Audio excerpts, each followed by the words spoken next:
একটা ক্লায়েন্ট 2 মাস আগে আমাকে দিয়ে জিএসটি বানিয়েছিল ই কমার্স বিজনেস করার জন্য। টোটাল সেলস হচ্ছে 1,06,725 টাকার, আর রিটার্ন পার্সেন্টেজও খুব কম আছে, প্রায় 2%। আজকে আমি তার কাছে দেখা করার জন্য যাব, তার ব্যবসাটা কেমন চলছে দেখার জন্য। আজাবুল, কেমন আছো? আমি ভালো আছি, তুমি কেমন আছো? আমিও ভালো আছি। বলো। তোমার ই কমার্সে বিজনেস কয় মাস হলো স্টার্ট করা? আমার এই 2 মাস রানিং চলছে, মোটামুটি ধরতে গেলে 3 থেকে 3.5 মাস ধরে আমি ই কমার্সের লাইনে আছি। তো প্রায় 1-1.5 মাস আমার প্রোডাক্ট রিসার্চ করতে টাইম চলে গেছে। এই 2-3 মাস ধরে তুমি যে ই কমার্স বিজনেসের পিছে লেগে আছো, তো এই জার্নিটা তোমার কাছে কতটা কষ্টকর লেগেছে?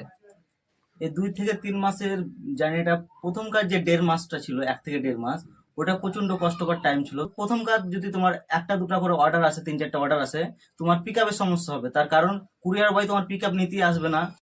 আজাবুল, তুমি কি দেখাতে পারবে আমাদের ভিউয়ার্সকে এর আগের মাসে তুমি কত টাকার সেলস করতে পেরেছো মিশোতে? হ্যাঁ অবশ্যই, কেন দেখাতে পারবো না, এদিকে এসো দেখাচ্ছি।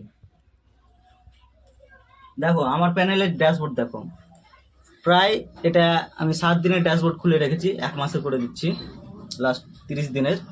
তো দেখতে পাচ্ছ যে টোটাল ক্লিক এসছে 72,521টি, আর টোটাল যেটা লাস্ট 30 দিনের অর্ডার এসছে, যেমনটা দেখতে পেয়েছো, লাস্ট 30 দিনের টোটাল অর্ডার এসছে 410টি, যেটা আমরা দেখতে পাচ্ছি টোটাল সেলস হচ্ছে 1,06,725 টাকার, আর রিটার্ন পার্সেন্টেজও খুব কম আছে, প্রায় 2%।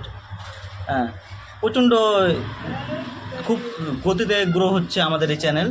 দেখতে পাচ্ছ লাস্ট এটা 30 দিন, লাস্ট 30 দিনের সেলস এখানে দেখাও। তো যেমনটা দেখতে পাচ্ছি যে টোটাল সেলস হয়েছে 1,06,725 টাকার। তো এর মধ্যে মানে প্রফিট কতটা থাকতে পারে তোমার?